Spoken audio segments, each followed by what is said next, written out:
हम तो खुद एफआईआर फाइल किए, वो भी कर सकते थे, अखिलेश भी कर सकते थे। ट्रस्टियों ने इस बात पर संतोष प्रकट किया कि 6 वर्षों में भव्य मंदिर बन सका, उसकी संपूर्णता और वैभव निखर कर आया और पूरा देश इस बात से प्रसन्न हुआ कि 500 वर्षों के संघर्ष के बाद में अब उनको ऐसा विशाल और भव्य मंदिर उपलब्ध है।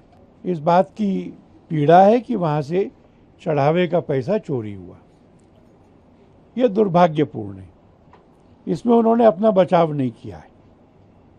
उन्होंने कहा है कि हमें खेद है कि ऐसा हुआ, और जैसे ही हमको मालूम पड़ा हमने सरकार से एसआईटी बिठवा दी और एसआईटी की प्रिलिमिनरी रिपोर्ट आते ही एफआईआर भी की है।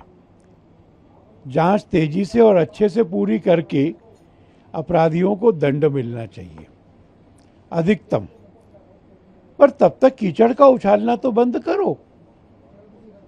ये कहा जा रहा था कि अगर चंपत जी, अनिल जी अपने पदों पर बने रहेंगे तो वो जांच को प्रभावित कर सकते हैं, गवाहों को समझा सकते हैं, कुछ एविडेंस के साथ छेड़छाड़ कर सकते हैं। तो ऐसा ना हो ना दिखे, इसलिए जो चंपत जी ने और अनिल जी ने इस्तीफा दिया, उनकी भावना का आदर करते हुए वो त्यागपत्र स्वीकार कर लिए गए और अंतरिम व्यवस्था ये कृष्ण मोहन जी जो ट्रस्टी हैं उनको सौंपी गई है। बाद में तय करेंगे कि क्या करना है। प्रबंधन का विषय अच्छा होना है, सुरक्षा का विषय अच्छा होना है, और इन सब चीज़ों के लिए एक सीईओ भी चाहिए। सीईओ को ढूंढने के लिए एक सर्च कमेटी भी अनाउंस की गई है।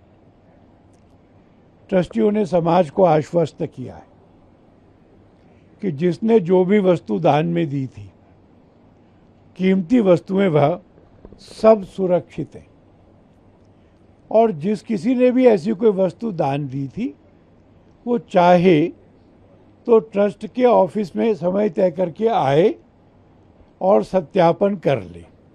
ऐसा खुला निमंत्रण ट्रस्टियों ने दिया है। चांदी जो थी वो गला ली गई है, पर जो चांदी गलाई गई है वो कौन सी थी, किसकी थी, इसका रिकॉर्ड भी उपलब्ध है, इसका भी सत्यापन हो गया है। बहुत सारे लोग आरोप लगा रहे हैं, उनके पास कुछ जानकारियां होंगी, कुछ डॉक्यूमेंट्स होंगे, कोई गवाही होगी। उन सब से प्रार्थना किए कि सत्य की खोज के लिए अगर वो अपने आरोपों के लिए गंभीर हैं तो उनको एसआईटी को आकर के वह रिपोर्ट करना चाहिए। एसआईटी को कहेंगे तो जांच में सहायता मिलेगी।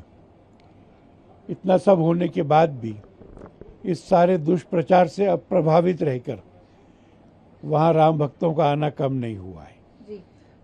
उतनी ही बड़ी संख्या में वो आ रहे, इस पर भी ट्रस्टियों ने संतोष व्यक्त किया है। कुछ गायब नहीं हुआ,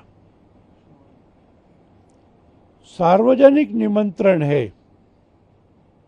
जिसको अपनी चीज जाकर के देखनी है वो ट्रस्ट से समय तय करे, जाए और सत्यापन कर ले।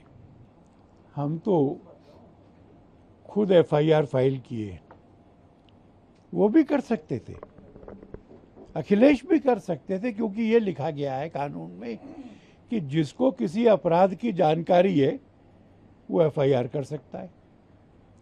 तो अखिलेश जी हमसे क्यों चाह रहे हैं कि करें? उनको जानकारी है तो उन्होंने क्यों नहीं करी?